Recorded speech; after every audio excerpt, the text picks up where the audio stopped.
Pero nung na-over na yung task niya, nakasayaw pa siya. Isa. At si Victor, yun din yung time na 11 hours siya nagbalat ng patatas.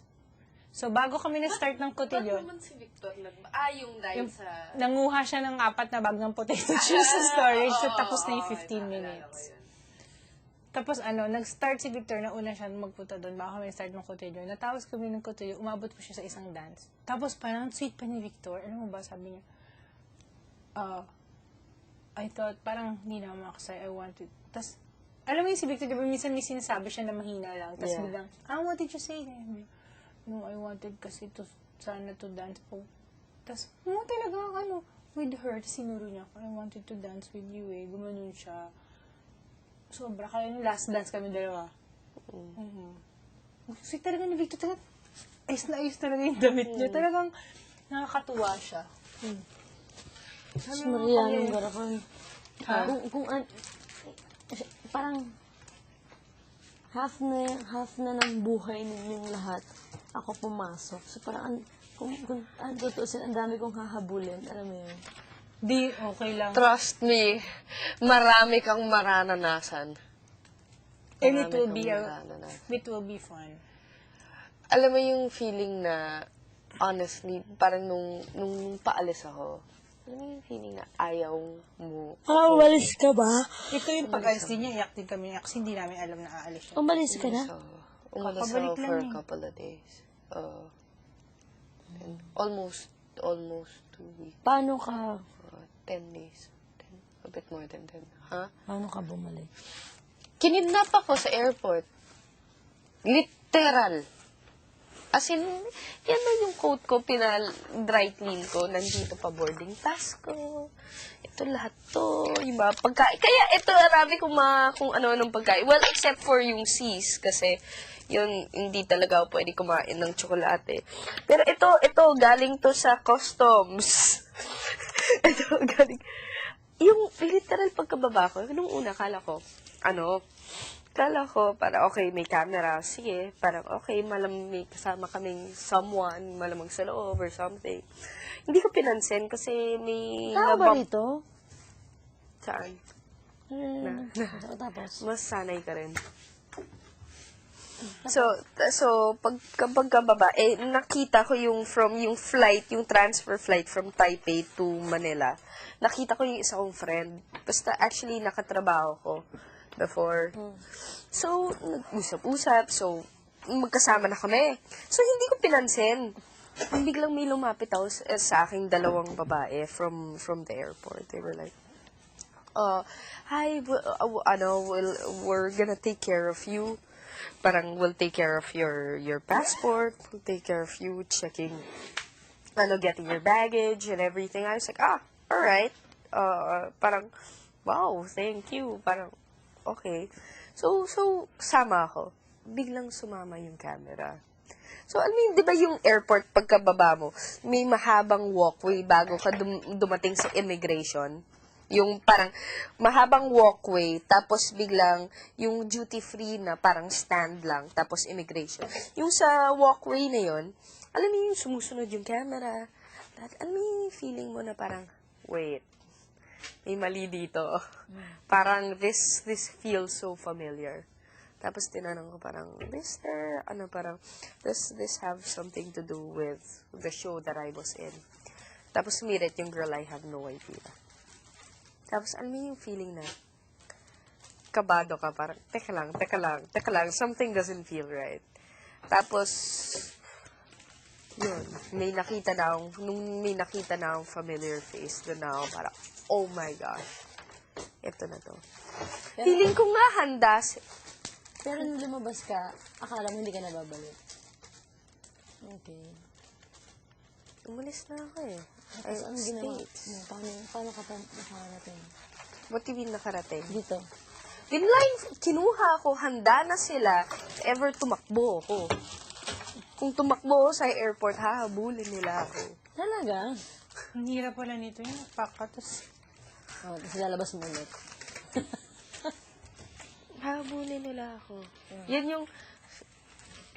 pero, alam mo yung feeling na, yung gumaganon puso mo, na, teka lang. Sabi ko nga, tutuhugin ko yung nagpakana nito eh.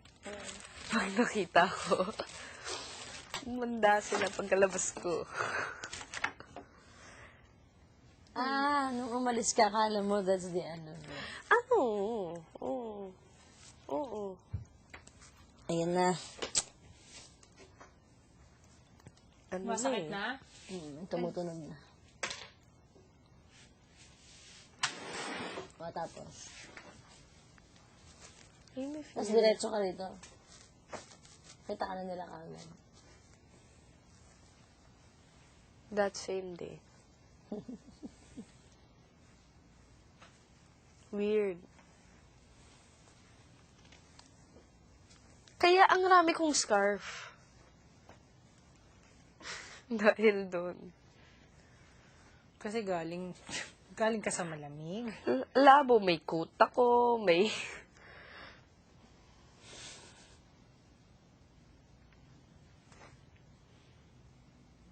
Riza, pumasok ka sa confession room. Pwede ko naman, yung mga hindi ko magagamitin, pwede ko na lang stay dito, di ba? Kasi yung mga bigay nila, hindi ko nagagamit. Yeah, yeah. Ilabas mo na, mama, kasi kukunin nila yan. Oh, Kung hindi. gusto mong gamitin. Oh, yung hindi ko gagamitin. Oh, naalala ko yan. Yan ba si,